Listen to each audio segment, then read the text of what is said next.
Good morning and happy Monday to all you magnificent millionaires out there. Today is Monday, March 6th, 2023. And the big story this morning, natural gas got absolutely crushed last night. Just totally clobbered. Opened up down a couple of pennies last night. We had a couple of big stories that I think may be contributing to this. No one really looks like it could be driving it all that much. We did have the forecast shifted a little bit warmer on the 2 week range.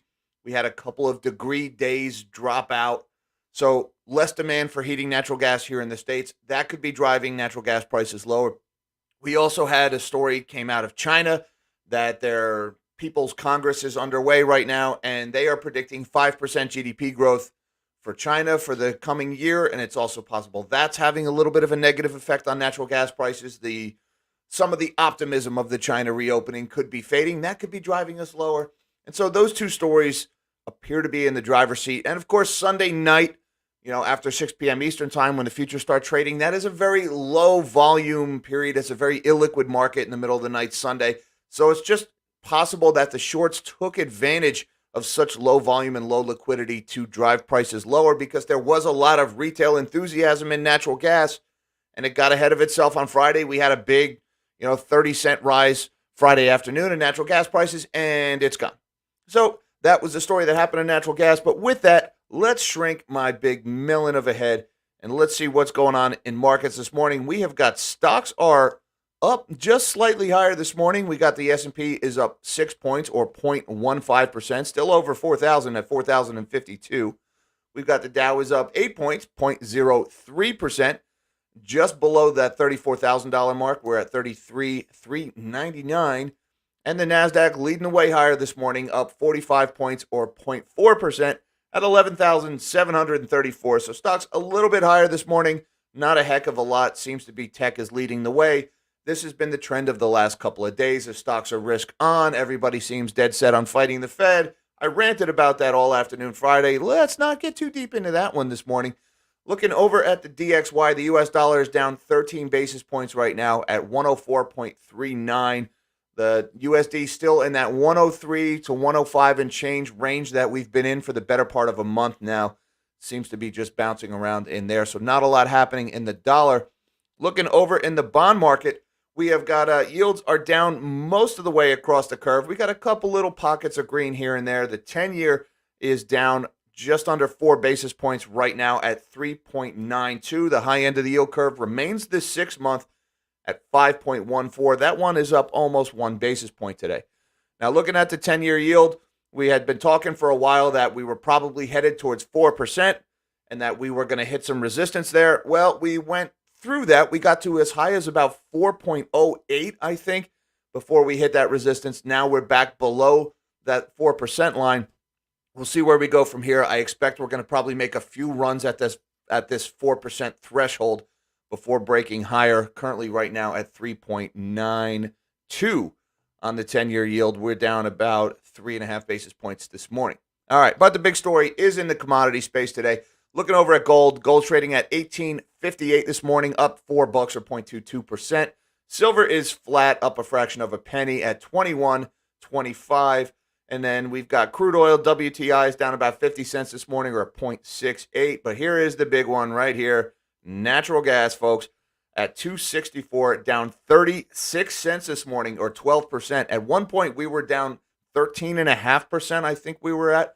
So that is really the big one. Now, let's look at what I think might be driving this. First of all, here's the chart.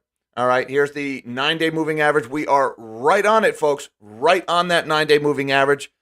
This is showing me 270 in TradingView right now. Markets just opened up. Full disclosure, I am still in my position in UNG that I started a couple of weeks ago, back when we got that first green candle above the Bravo 9.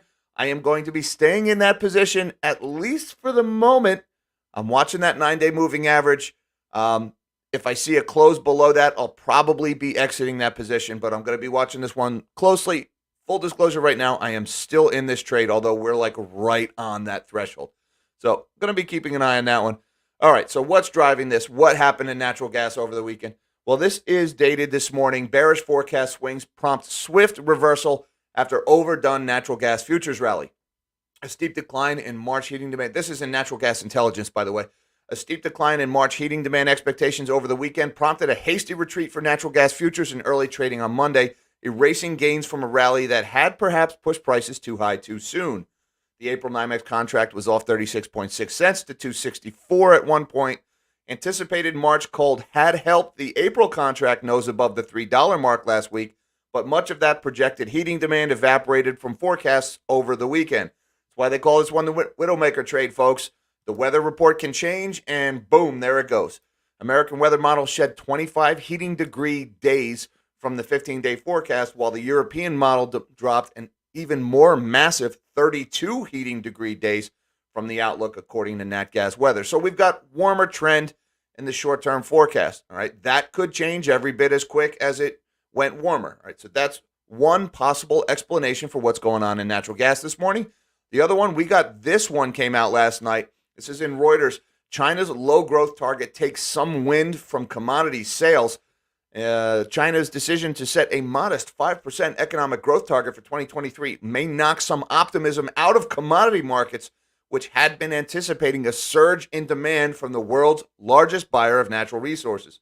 The 5% target was set on Sunday as China kicked off its annual session of the National People's Congress, with outgoing Premier Li Keqiang, apologize for the pronunciation, stressing the need to bolster economic stability and boost consumption. So there's the China bearish natural gas story, but I want to just give you both sides of the trade. I also saw this one got sneaked in the headlines today over in Bloomberg. China's smaller LNG firms are buying again after a price drop. Beijing Gas procured a spot shipment for April delivery. The purchase is the first for a second-tier firm since the summer of 2021. One of China's smaller liquefied natural gas importers procured a shipment from the spot market, heralding a return by the nation's price-sensitive buyers after the energy crisis halted purchases for about a year and a half.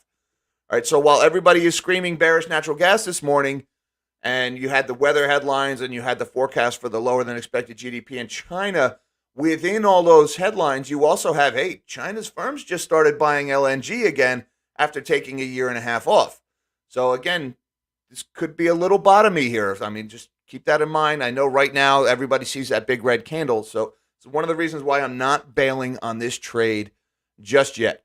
Also, guys, one story you absolutely have to keep an eye on is Credit Suisse. Credit Suisse loses one of its biggest backers. This is Harris Associates. They had a 10% stake in Credit Suisse, and the story just broke that they are out of that position now, that they've been unloading it for the last couple of months. Credit Suisse is just getting absolutely clobbered. Its stock right now trading at $2.97, down another 2% today. And if you look at like a one-year chart on this thing, it's just getting absolutely bludgeoned. This is a GSIB bank, folks. This story has been going on since last fall. Probably going to get worse before it gets better, if it ever gets better, over at Credit Suisse. So you got to keep an eye on that story, everybody. All right, I got a couple of folks here I got to send shout-outs to. Thank you guys so much for the super chats this morning and the support of the channel. I've got my man Freedom for All says, how long can people be lied to, abused, and financially ruined before they wake up and point their finger at the criminals in charge? See the homeless. How long?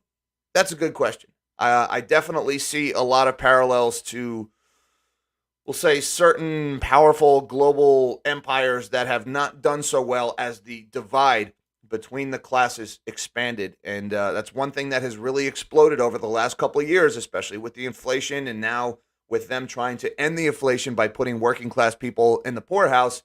That is how you grow the wealth divide. And, you know, that brings you more and more to people getting fed up and just saying the heck with it. And bad things tend to happen when people throw in the towel and give up hope for a better life. So let's hope our leaders come to their senses before that gets too bad.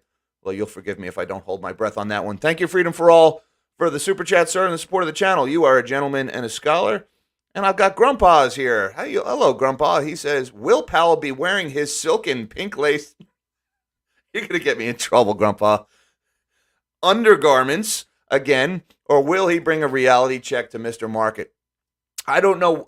That's a good point, Grandpa, by the way. And thank you for the super chat. We do have Jerome Powell is speaking tomorrow and Wednesday in his presentation to Congress.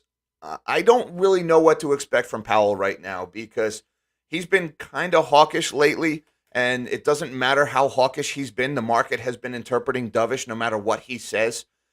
So if he starts to use the word disinflation an awful lot tomorrow, the market's probably going to rally on that. If he doesn't use the word disinflation, the markets might sell off a little bit on that.